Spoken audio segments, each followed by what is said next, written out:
Lors des festivités de la célébration du 63e anniversaire de l'accession de notre pays à l'indépendance, j'avais fait une vidéo. Mais il y a eu aussi dans cette vidéo ce que j'avais avancé, des questions qui m'ont été posées. Pour certains, j'ai fait des résumés superficiels sans entrer dans les détails. Aujourd'hui, je vais faire un peu de détails. Bonjour, bien-aimés dans le Seigneur. Je vais faire un peu de détails sur un événement. L'événement que j'avais dit du 2 juin 1966, à pendaison des 4 ministres. Et j'ai dit pendaison des 4 ministres. Il y avait un ancien Premier ministre, Évariste Kimba, un ancien ministre de la Défense, Jérôme Anani, un ancien ministre des Finances, Emmanuel Bamba, un ancien ministre des Postes et Télécommunications, si je ne me trompe pas, parce que je parle de mémoire.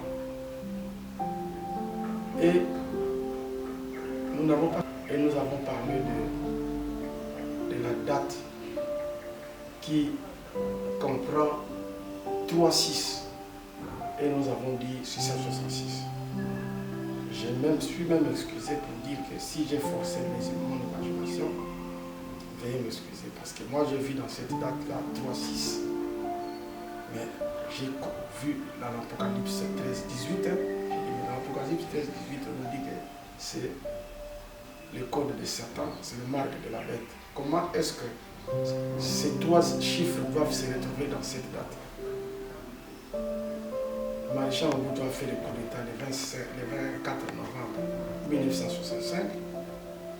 Il y a plusieurs jours, plusieurs mois qui pouvaient arriver.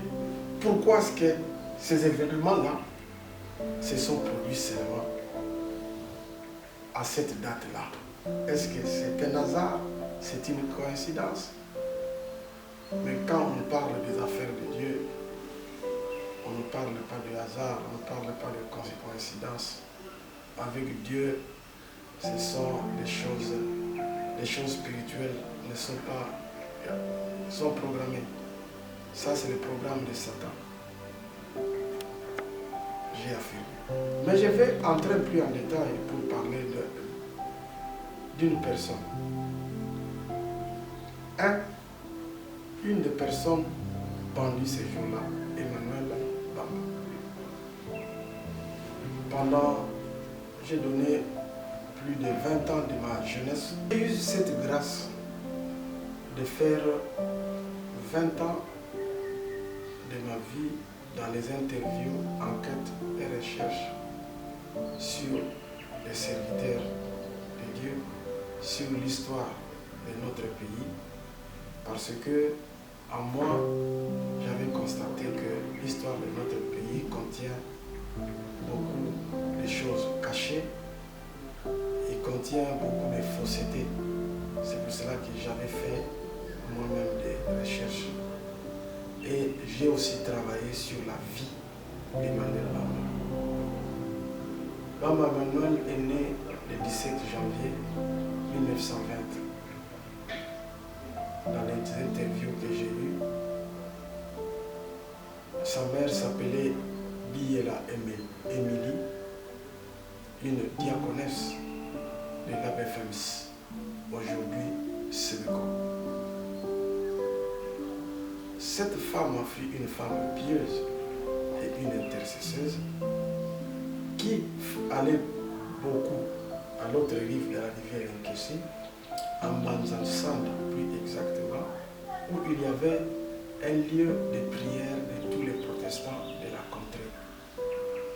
Ils venaient du territoire de Kazamour, de Mandimba, Cataracte, et tout le monde allait en Banzansanda pour prier.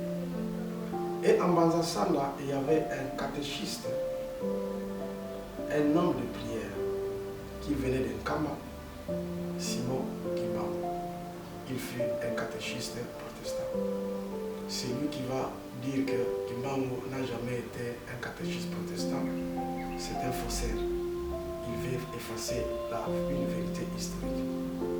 Donc, Amada Sangha, déjà en 1919, loin de Dieu, s'y rendait et les gens de la contrée allaient là-bas. Maman Biela aussi allait à Amada Sangha pour l'intercession.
D'autres, passant sa journée après le bureau en train de jouer à la musique, il y avait chez lui même des instruments à souffle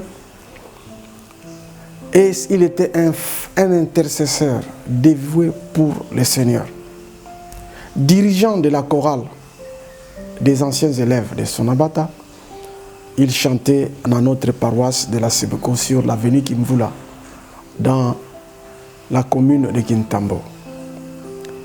Il va découvrir, étant encore à Kinshasa, son sosie. Il y avait aussi quelqu'un comme lui, dirigeant de la chorale, qui jouait aussi les instruments musicaux modernes dans l'église locale, paroisse de la CBFC Itaga. Il s'appelait Simao Toko. Il dirigeait la chorale Kibokolo. Ces deux jeunes gens se sont rencontrés à Kinshasa et ils ont noué les amitiés et ils faisaient des concerts ensemble. Un jour, selon les témoignages d'un vieux qui est déjà décédé, Papa Honoré Nkungu, ils les deux avaient organisé un concert. C'était le réveillon de fin d'année 1949-1951, d'après celui qui m'a livré l'information. L'activité s'était déroulée sur rue Bukama, là où il y a aujourd'hui l'Institut Lingwala, appelé autrefois Athénée de Lingwala. C'est là où tous les jeunes de Léopoldville, les jeunes protestants des églises CBFC, CEC, CBECO, CEAC, toutes les églises protestantes, les jeunes des paroisses protestantes de Kinshasa se sont retrouvés à Lingwala pour une veillée de prière où il y avait la louange, l'adoration, la prédication. Et ce jour-là, il est témoigné que le Saint-Esprit est descendu et les jeunes ont parlé en langue et ils ont prophétisé. Le lendemain de cette journée-là, comme il y a toujours des infiltrés là où les enfants de Dieu se réunissent, les infiltrés sont allés rapporter dans leurs églises respectives ce qui s'était déroulé à Bukama. Et la semaine qui avait suivi, à Itaga, CBFC Itaga, il y a eu un conseil de diacres. La chorale Kibokolo sera excommuniée. À Kintambo, Sebeko, aussi réunion des comités de l'église, conseil des diacres, comité de l'église. Les jeunes de la chorale de Bamba seront excommuniés. Ils n'avaient pas été excommuniés, mais on leur a dit qu'à partir d'aujourd'hui, vous ne chanterez plus dans l'église. On a chassé la chorale. Chorale Kibokolo et chorale Abefems se sont retrouvés dans la rue, ne sachant quoi faire. Et ils sont allés rejoindre la résistance kimbanguiste. Ils sont devenus des kimbanguistes. Bien-aimés, nous devons dire la vérité, reproduire les erreurs de l'Église. L'Église kimbanguiste est une erreur protestante. Je dis que l'Église kimbanguiste est une erreur protestante. Ils ont été des protestants. Beaucoup ont adhéré au kimbanguisme parce que chassés de l'Église protestante. Et ils ont vécu dans la clandestinité. La résistance, cette résistance était dans la clandestinité. Bamba Emmanuel et Sima Utoko rejoignent cette clandestinité. Quand ils arrivent dans cette clandestinité, ils amènent un souffle nouveau. L'autorité coloniale remarque que cette résistance qui avait un peu baissé devient encore très forte. Et on mène des enquêtes et on découvre que le leader, le cerveau de la résistance s'appelle Sima Utoko. Il est arrêté par les services secrets du Congo belge. On dit que puisque c'est un Angolais, on l'expulse pour qu'il rentre en Angola.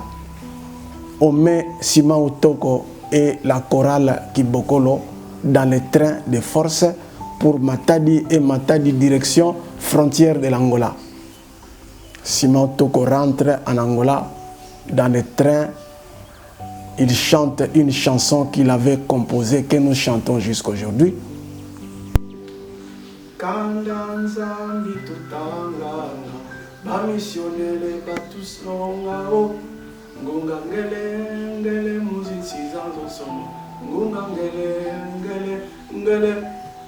Et ces jeunes qui allaient vers l'Angola, partout où ils passaient, ils chantaient cette chanson que nous sommes expulsés, nous rentrons en Angola. Sima Utoko rentrait en Angola.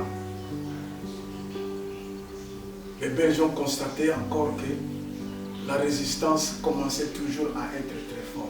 Ils ont mené maintenant les enquêtes pour savoir qui est le cerveau de cette résistance-là qui meurt. Et ils ont découvert que cette fois-ci, bien que Simon Otoko ait été rentré en Angola, il a laissé un dauphin, Emmanuel Bamba.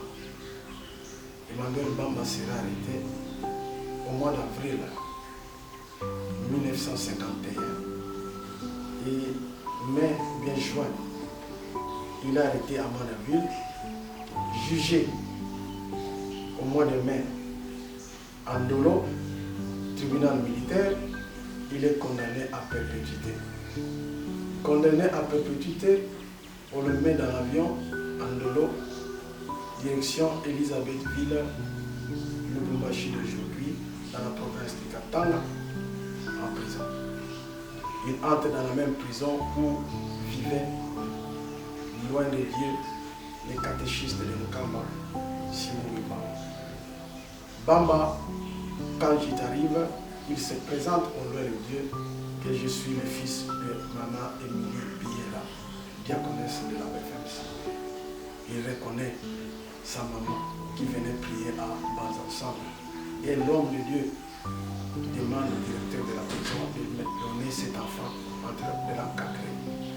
Donc pendant 3 mois, Bamba a vécu dans la même cellule avec Simon Bamba, loin de Dieu. Que les gens disent tout ce qu'ils peuvent dire sur Bamba. Moi je parle de l'histoire qui m'a retracé ces vieux-là qui ont été proches avec Bamba Emmanuel. Et il y a plusieurs choses à dire, je saute parce que je ne voudrais pas encore entrer dans les polémiques inutiles. Mais je dis seulement que en 1957, il sort de la prison parce qu'il avait écrit. Il écrivait beaucoup en prison. Et une de ses lettres est arrivée même en Belgique et on n'a pas compris comment un noir peut avoir écrit de la sorte. Je vous disais qu'il avait des connaissances juridiques. C'était un fait avocat. Il était un complet avocat. Et même le directeur de la prison l'utilisait comme secrétaire de la prison. C'est lui qui écrivait les lettres du directeur de la prison. Parce qu'on avait constaté que ce Congolais a des qualités que tous les Congolais n'ont pas. C'était quelqu'un qui aimait beaucoup étudier et tout ça. Il a développé même façon de parler le français. Il parlait avec éloquence. Il écrivait comme un juriste, un avocat. Et même à Bamako, quand le 4 janvier 1959, il y a eu les émeutes de Libreville. Il était encore à Elisabethville. On préparait la table ronde. Le président Kazavou va demander à Bamako, mais nous allons partir à la table ronde. Nous avons Bamba, où est-il? Nous avons besoin de lui ici. Ils avaient besoin de lui parce qu'ils savaient que l'alimentation, c'est lui. C'est lui qui manipulait la constitution, même le droit du Congo belge, même le droit de Belge, la constitution belge, ils savaient même confondre les Belges eux-mêmes. Tu dois venir. Et après le 4 janvier, je pense qu'il est venu au mois de février, mois de mars ou bien avril, avant qu'on ait l'indépendance. Il est venu à partir de Lubumbashi, où il était, quand il est sorti de la prison, secrétaire de la commune de Kenya. Il était secrétaire communal à Kenya. Il est venu, il est entré dans le cercle de la Bako. Il y a eu le premier gouvernement de Lumumba et le deuxième gouvernement de Cyril Hanouna. Le premier président insiste qu'il lui puisse entrer dans le gouvernement comme ministre des Finances. Il dit l'argent, il faut donner à Bamba. Comme il craint l'éternel, il craint Dieu, il faut lui donner l'argent du pays. Il ne faut pas donner l'argent à ceux qui ne craignent pas l'éternel. C'est pour cela qu'il est devenu le ministre des Finances. Et ce que je vous ai dit, le pays n'est plus entre les mains des occultistes. Frères en Christ, Dieu vous a donné le pays. Les signes sont visibles. C'est seulement à vous d'exploiter ce que Dieu vous a donné. Quand quelqu'un vous dit, avant que je puisse t'engager, entrer dans notre loge, refusez. Dites que le pays ne t'appartient pas à votre loge. Ce pays est à Dieu. Moi, je n'entrerai pas dans votre loge. Si tu ne fais pas, est plus fort que celui qui est dans le monde. Que l'Éternel